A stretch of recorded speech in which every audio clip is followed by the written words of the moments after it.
geceden gündüze Allah. Güldürmesen öz gönlünü gülmez yüze Allah. Dünyaya şafaklar gibi Tanrım sepelenmiş.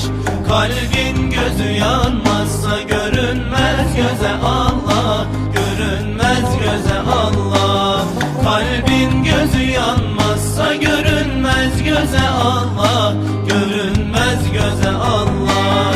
Allah biliriz cisim değil ya nedir Allah. Haleyli haleyli haleyli. En yüksek olan hakta hakikattedir Allah. Haleyli haleyli haleyli.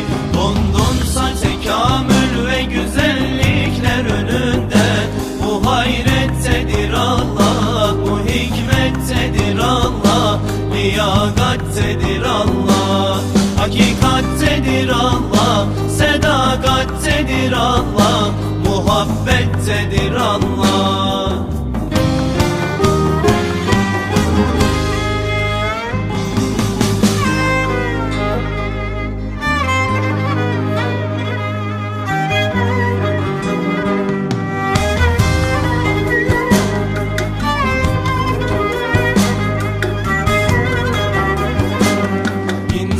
Tepeden tırnağa sen arzu dileksin.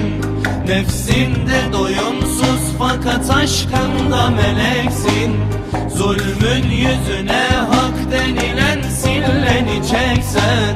Sillende mühürlenmiş o gayrettedir Allah. O gayrettedir Allah. Sillende mühürlenmiş o gayrettedir Allah. O gayrettedir Allah.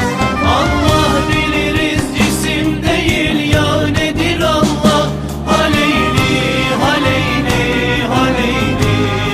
En yüksek olan hakta hakikattedir Allah. Haleyli haleyli haleyli. Dondunsa tekamül ve güzellikler önünde.